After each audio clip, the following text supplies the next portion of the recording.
Okay, tell me the truth. Are you just a little bit freaked out, wondering if you have a garbage math strategy? My name is Chrissy Allison. I am a former middle school math teacher and instructional coach, and I've worked for the past 6 years at a national level supporting schools and teachers and leaders with their math strategies and math professional learning. And one of the most common challenges that I see are schools that have a garbage math strategy. So, how do you know if you have a garbage math strategy? Well, I want to tell you a quick story to illustrate what I mean by this and where the term even came from. So, I live in Chicago and we are well known for pizza. And I happen to love pizza, and my husband does too. We consider ourselves pizza aficionados. Now, one of our favorites is called Pequod's Pizza, and it was started by a man named Bert Katz.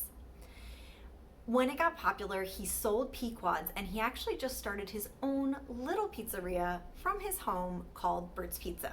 Now, Bert's Pizza is such a small little place that you have to make reservations at least a full day in advance. Not only that, you need to place your pizza order when you call to make the reservation, because Bert wants to make sure that he has all of the correct ingredients in order to create the best pizza for you. But when you place your order, Bert tells you his golden rule of pizza making, which is that you are not allowed to have more than 3 toppings. 3 toppings max. Now, why does he have this rule? Well, think about it. Have you ever had a pizza that has 5 or 6 toppings on it? It's too much, right? It's too many flavors mixed together. And what happens is it takes away from the value and the contribution of each one of the ingredients. You can't even taste them. A pizza with more than 3 toppings is what we call a garbage pizza. And you know how garbage pizzas happen, right?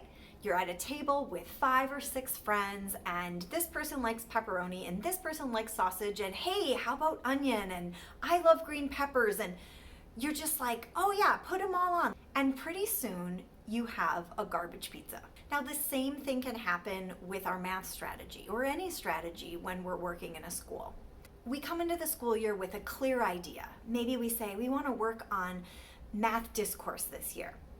But then we go into a classroom and we see that students aren't using mathematical language, and so we feel like that needs to become a priority too. So it gets added to the list. And then we're planning with a teacher and we see, they're really struggling to differentiate. So that should be the focus of the next PD. All right, add that to the list. And lo and behold, pretty soon we have this laundry list of ideas, all really good things, great practices that we want to have in our classrooms, but all together it is too much and it becomes overwhelming. Too many priorities is like having no priorities. And that's why I don't want you to have a garbage math strategy. I want you to have a streamlined math strategy where you're very clear on what your 1, 2, or 3 main priorities are, and they're consistent across the year. They're consistent across all the interactions you're having to support your teachers, whether you're helping them plan, whether you're observing and giving feedback, whether you're in a math PD session or a content team meeting. This is what moves the needle when it comes to teaching and learning. It's when we have a limited set of priorities and we really give them the attention that they need to shift teachers' practice and help them implement them. Now, when I work with schools, when I coach teachers or math instructional leaders, I focus on 3 key things with them. These are the 3 focus areas that I've come to from studying the research, from analyzing my own team's success, where we went from under 50% proficiency to almost 80% proficiency within 3 years, and from the hundreds of schools I've supported through math professional learning over the past 6 years. Now, I feel so confident that these are 3 of the most important areas to work on with teachers in order to support math teaching and learning that I'm sharing them for free in a video series. It's my 3 Keys to Strong Math Instruction video series. You can go get it at www.mindfulmathcoach.com/keys, Keys. Now, the videos will include the 3 key focus areas, an explanation of how I arrived at each of them, I'll also share with you a simple way to create a streamlined math strategy so that you can stay focused on these priorities no matter what comes up. Trust me, I've been in your shoes. There's a lot of pressure to do everything that you can to ensure that students are learning.